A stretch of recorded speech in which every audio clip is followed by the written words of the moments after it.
Hello everyone, welcome to my videos on elementary differential equation. This is video number 21 for chapter 3. In the previous video, we derived the mathematical equation for the motion of a spring mass model. And in this video, we'll go through examples. So before we take examples, let's summarize the model. So let u be the unknown, which is the displacement or position of the mass at time t, assuming the origin u equals 0 is at the equilibrium position, and downward being the positive direction. And then we have this second order differential equation that governs the motion. It reads m u double prime plus gamma u prime plus ku equals f. And here the meanings of the terms are: m is the mass that's hanging on the spring, gamma is the damping constant, k here is the spring constant, and the f is the external force, which could be a function. Okay, now next we'll study various cases. Case 1, undamped free vibration. This is also called simple harmonic motion. So in this case, we simplify the model and assume that there is no damping, which means the damping constant gamma is 0. And also, we have no external force, that is, the function f at the right hand side is 0. So that's why it's called undamped, meaning gamma 0, free vibration, meaning no external force. Then we can drop a few terms and the equation becomes m u double prime plus ku equals 0. So this is now a second order ODE with constant coefficient, and it's homogeneous. So we know how to solve it with setting up characteristic equations and finding the roots. So let's carry this step out. Characteristic equation will be, this becomes r squared, so mr squared plus k equals 0. And then solve this for r, we find two pure imaginary roots, r1 and r2 is positive or negative square root of k over m times I, the imaginary number. So for simplicity, we will call this to be plus minus omega naught I, where omega naught is just this number. So omega naught is square root of k over m. Okay, so we can now write out the general solution for pure imaginary roots. Then we'll have sine and cosine functions. So ut would be constant c1 times cosine omega naught t plus constant c2 times sine omega naught of t. Here c1, c2 are two arbitrary constants to be determined by the initial condition. Now let's introduce some terminology of this motion. These are the following. So we talk about frequency, period, amplitude, and the phase of this motion. Okay, so first term, the frequency, is exactly the frequency of this oscillation, because we know that sine and cosine function are periodic and they oscillate with the frequency of the number in front of t. So it's exactly omega naught, which is square root of k over m. And then if it's a periodic motion, then there is a period. So for sine and cosine function with the same frequency, the period is same. So we call it capital T for period. It will simply equal to 2 pi over omega naught. Now let's look at amplitude and the phase of the oscillation. So let's rewrite our solution, u of t. and it's C1 cosine plus C2 sine. So we multiply this by this constant here, that is square root of C1 square plus C2 square, and then we divide this on each term. Therefore, we only multiply it by 1. Okay, so we have the same identity. So here will be C1 over this square root, and here is C2 over this square root. So currently it's just a manipulation. So you might be wondering, why would we make this manipulation? Well, the reason is the following. After this manipulation, if we look at the term in the bracket, so the constant times cosine plus another constant times sine. So for these two constants, they have the following property. If I take square of this and plus the square of this, and the denominator is the same, then the numerator will be C1 squared plus C2 squared. So they will add up to be exactly 1. And now why do we want such a property? Well, let me draw a right triangle. So let's say I have a triangle like that, and let's say the length of this side is that turn, and the length of this side is the other turn. Then if we call this angle theta, okay, so we know now this is this amount, and this comes from that turn, and this comes from that turn, and we also know that it's a right triangle.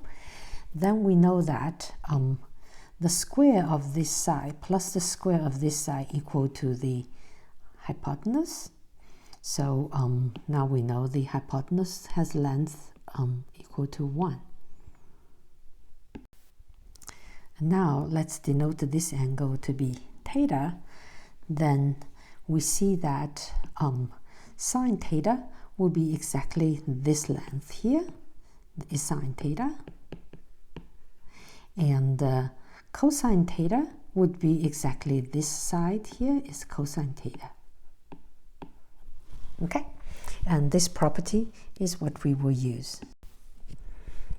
Okay, now we define that angle theta, and then we know sine theta is C2 over is this guy here, and cosine theta is this guy here, as we have drawn that right triangle on the previous slide, and therefore tangent of theta is sine theta over cosine theta, which will exactly be C2 over C1 because the denominators are the same. Okay, and then we can put those terms in instead of the constant here. This becomes cosine theta, and replace that with sine theta. Okay, and then we stare at this trig expression. So cosine angle A times cosine angle B plus sine angle A times sine angle B. And we realize that there is a trig identity that will allow us to rewrite this expression as the cosine of angle B minus A. Okay, and that's exactly what we wrote here. So it becomes square root of this times cosine times omega naught t minus delta. Okay, so once the u is written in this form, then you see clearly that it's in its core a cosine function with the amplitude in front of it, and therefore the amplitude, which we call r, is the square root of c1 squared plus c2 squared.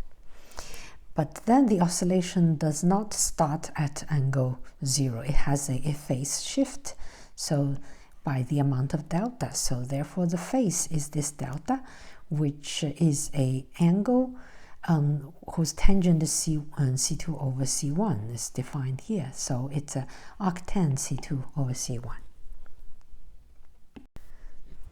Okay, so here I just wrote again in words that graphic interpretation we had covered by draw a right triangle.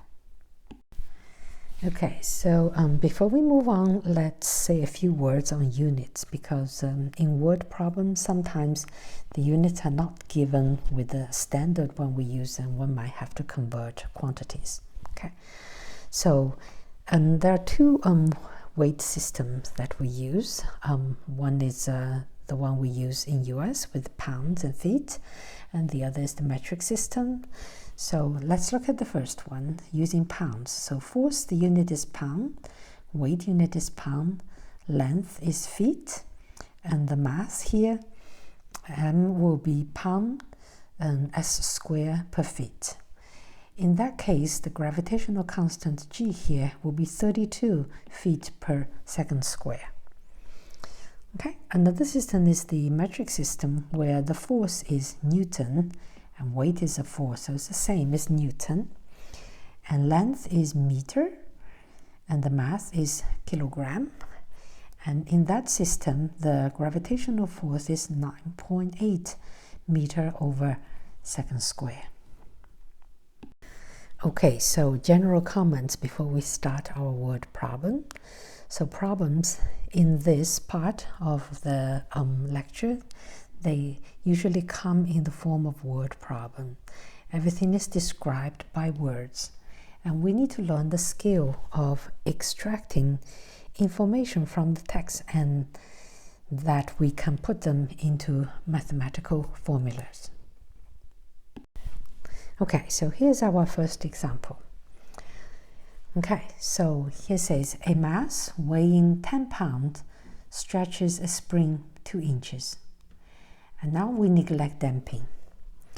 If the mass is displaced an additional 2 inches and is then set in motion with initial upward velocity of 1 foot per second, determine the position, frequency, period, amplitude, and phase of the motion. Okay, so now we will go through solving this problem and dissecting sentence by sentence the meanings in this description and write them into mathematical terms. Okay, so let's read. We neglect damping. So this is a oscillation undamped. Okay, and then nowhere in here was it described that we add an external force for this problem. Therefore, this is in the situation of free harmonic oscillation, undamped free motion. Okay, and then in that case, we can write out the equation. We know that m u double prime plus ku equals 0. Okay, and now we can find out the initial condition. What is it given? So initial condition is the following. The mass is displaced an additional 2 inches. So it's stretched. So it's downward in the positive direction. Okay, so u0 will be 2 inches. And we know we need to do some conversion of units, because the standard unit here is feet. So 2 inches converted to feet will be 1/6 feet. You just have to divide this by 12. Okay. Okay. Initial position u0 is given, and also it says it is then set in motion with initial upward velocity. So we have a u prime as 0 is given. The size of the u prime is 1, and it's upward, and upward is considered in negative direction. So we have -1. Okay, and we see now we still have two parameters in our equation, m and k, which we need to determine. So what is m? So it is given that the weight is 10 pounds. Okay, so what we know is mg is 10. So pay attention, here we are in the US system, and the gravitational constant here is 32. Okay. Then we can find out the mass. Mass will be, using this equation, then will be 10 over g, and g is 32, so it's 10 over 32. You can probably get rid of a 2, and you get 5 over 16. And now we need to find the constant k. And we remember k is the spring constant. So recall the word problem, all the sentences we have dissected, when we notice that the first sentence, the information there has not been used.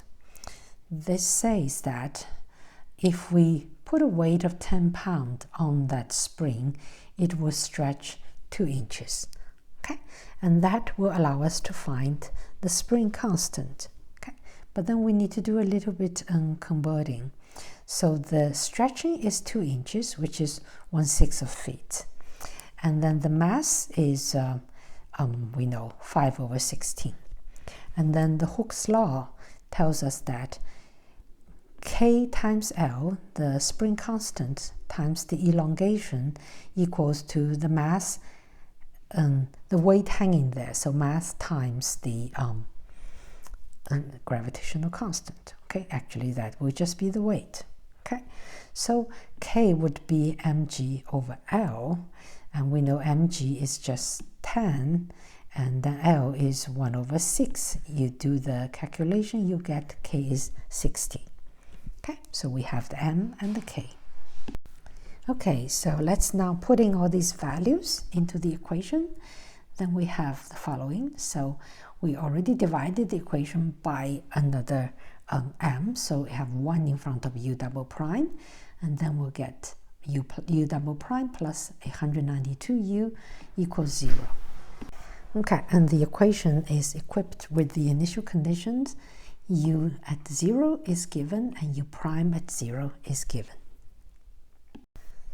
Okay, so if we write it in this form, then it's easy to see that the square root of this quantity is our omega naught. That is, this term here is just k over m, and omega naught is the square root of it. Okay, then we can immediately write out the general solution. It's a harmonic oscillation. Is C1 times cosine omega naught t and C2 times sine omega naught t. And here C1 and C2 are two constants to be determined by using the two initial conditions, this one and this one. Okay, let's find the constant C1 and C2 by these initial conditions. So the first one is u at 0 is given. So what is u at 0? If you put t to be 0, sine 0 is 0, cosine 0 is 1, you just get C1, and that's 1/6. So instantly you get C1. And then what is u prime at 0? Well, okay, so in principle we should differentiate this because it's such a simple function. Let's just do it. So what is u prime? Well, cosine prime becomes sine, and it's evaluated 0, it's 0. So this term doesn't contribute. And the second term, sine derivative is cosine, and then you will have C2 omega naught cosine of this. And then when t is 0, that cosine gives you 1. So you just get omega naught times C2, and that shall be -1. And this gives us C2, which is -1 over omega naught. You can plug in the value of omega naught, which is square root of 192.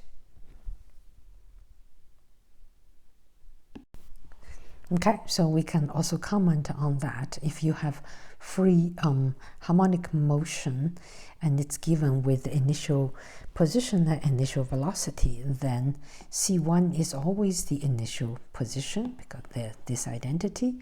And then C2 here, look at this identity, is just the initial velocity over the frequency.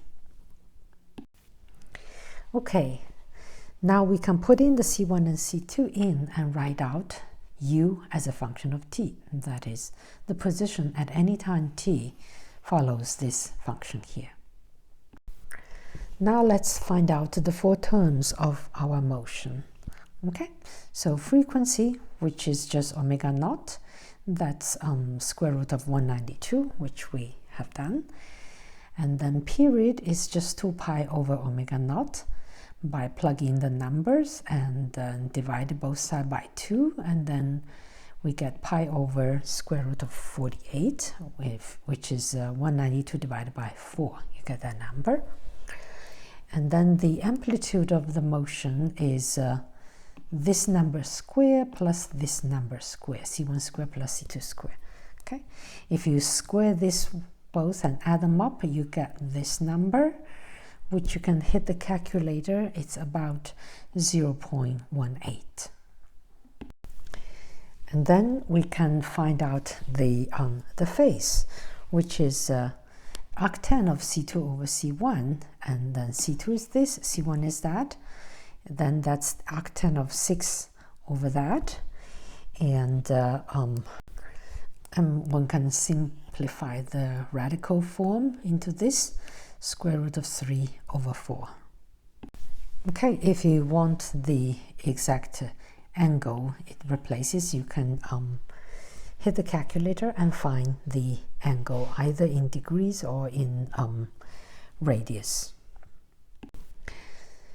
Okay, then we answered all the questions for this problem and it's solved. And we have also come to the end of this video. And that's all I want to say for free vibrations. And in the next video, we will look at somewhat more complicated situations. And I hope you enjoyed this video, and I look forward to seeing you next time.